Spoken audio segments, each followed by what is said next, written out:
είναι οι εκλογές για τις οποίες δεν ξέρω αν έχουν υποθεί περισσότερα πράγματα για άλλη εκλογική αναμέτρηση στην ιστορία της σύγχρονης Ελλάδας. Εγώ θα έλεγα ότι η πορεία του Βενιζέλου από το 19 και μετά, δηλαδή η πορεία του Πρώτου Παγκοσμίου Πολέμου, ότι καταφέρνει και φτιάχνει ένα στρατό με 2 μεραρχίες, τη Σερών και την Κρήτης, στο ανατολικό μέτωπο με εξαιρετικά αποτελέσματα, ότι η Ελλάδα μεγαλώνει, αυτά μην τα αποσιωπούμε. Δηλαδή μην τα βάζουμε στην άκρη για τον τρόπο που χειρίστηκε ο βενιζελισμός πια την κατάσταση όταν τον φέρνουν πίσω οι Γάλλοι στην Αθήνα. Έχουν προηγηθεί τα Νοεμβριανά. Το πογκρόμ στο σπίτι του Εμμανουήλ Μπενάκη είναι απερίγραπτο. Έχουν κλέψει μέχρι και τα χρήματα των υπηρετριών οι επίστρατοι μεταξά. Ο Κωνσταντίνος έχει αρνηθεί στη Δέλτα να αναζητήσει που έχουν πάει οι επίστρατοι των πατέρας και έχουν σπάσει το κεφάλι. Θέλω να πω, μην λειτουργούμε σαν να είμαστε ένα κράτος που οι πολιτικοί μαλώνουν στη Βουλή στις λέσχες. Το αίμα έτρεχε στους δρόμους την εποχή εκείνη. Και η έννοια του Πρώτου Παγκοσμίου Πολέμου ήταν εξαιρετικά παρούσα και εκ των πραγμάτων κρίνουμε βέβαια σήμερα ότι η Ελλάδα όφιλε να βγει στον πόλεμο. Και η εκστρατεία στην Ουκρανία με έναν τρόπο ήταν απαραίτητη. Γιατί, για να πάμε στη Σμύρνη. Και λένε τώρα όλοι δεν έπρεπε να πάμε. Εντάξει. Εγώ θα πω κάτι πάρα πολύ απλό για το ότι δεν έπρεπε να πάμε. Αφενός δεν γινόταν να μην πάμε, διότι 70-80 χρόνια έως τότε, 70 χρόνια, όλη η καθημερινότητα της Ελλάδας ήταν ο λετρωτισμός. Όλη η καθημερινότητα. Έτσι. Όταν γίνεται η Αθήνα πρωτεύουσα στις αρχές της δεκαετίας του 1830, υπάρχουν δημοσιεύματα που λένε μην αγοράζετε οικόπεδα στην Αθήνα γιατί θα πάμε στην Κωνσταντινούπολη ως ο Νούπο. 100 χρόνια πριν την Μικρασία.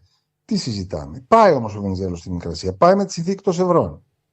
Εγκαθιστά την Ελλάδα στο αποτηρητή των συμμάχων.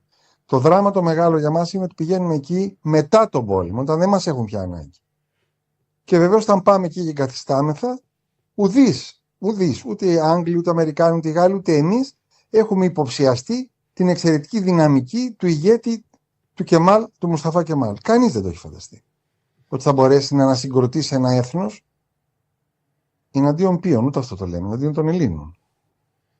Γιατί και ταξικά και οικονομικά και εθνικά σε εμάς τρέφεται αυτή η λειτουργία. Δηλαδή πήγε ο Βενιζέλος εκεί το 19. Οι διωγμοί και οι σφαγές του 15 ήταν 4 χρόνια πριν. Γιατί να μην ξαναγινόντουσαν. Δεν είναι απλό, θέλω να πω. Επίσης εδώ αξίζει να σκεφτεί κανείς την κριτική, γιατί φυσικά έχει ασκηθεί και ασκείται κριτική στον Ελευθέριο Βενιζέλο και για το ότι επέλεξε να πάει στη Μικρά Ασία με τον τρόπο που πήγε, ο ελληνικός στρατός εννοώ. Τι κριτική θα ασκεί στον Ελευθέριο Βενιζέλο εάν έχανε την ευκαιρία να πάει στη Μικρά Ασία? Εκεί θα τον είχαν κάνει κομμάτια.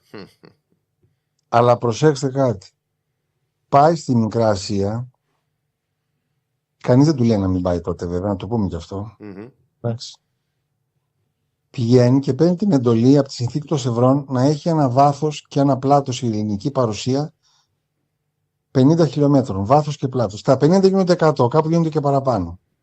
Οι διάδοχοι του θα κάνουν 600 όμως. Χωρίς συμμάχους στην Ελλάδα. Αυτό δεν το λέμε επίσης.